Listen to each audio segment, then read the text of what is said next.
Kinuna ng Commission on Audit ang mga elevator sa overpass sa Batangas sa isa nitong report.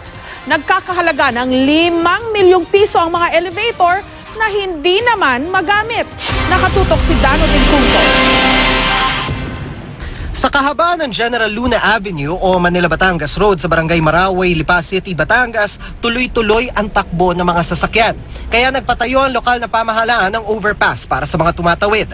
Naglagay pa ng elevator sa magkabilang gilid para sa mga persons with disability, senior citizen at mga estudyante. Pero mula nang makumpleto ang overpass noong August 2015, hindi pa nagamit ng mga pedestrian ang mga elevator ni minsan. Hindi kasi gumagana, ni wala itong mga boton.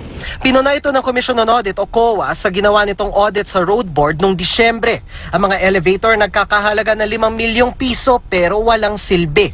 Talagang purisin lalo na sa senior citizen at saka sa mga buntis, saka sa disabled.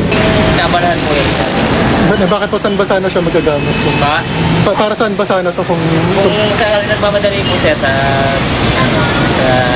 pagpunta dito?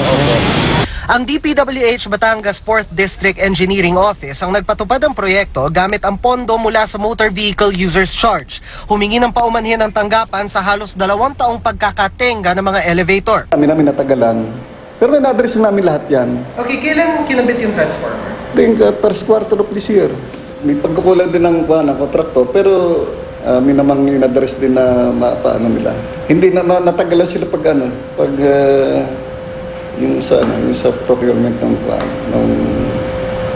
transformer. Pero hindi pa rin mapagamit ang mga elevator dahil daw kailangan ma-turn over ito sa lokal na pamahalaan ng Lipa. Ang kaso, nawala ang orihinal na kopya ng MOA at kinailangan buuin muli at ipapirma sa mga orihinal na proponent ng proyekto. Napirmahan lang ito nitong 1 linggo. Yung pala, yung manlit, yung manlit, hindi naging operational that time. Kasi sinisiguro din nga namin na maayos ang papeles at same time maayos din yung power supply. Naayos namang nagkaroon ng katagalan yung medyo yung long process ng pag-asikaso. Yung mga ganyang bagay, siguro namin, na-assure naman public na hindi naman mangyayari ulit yung mga ganyan.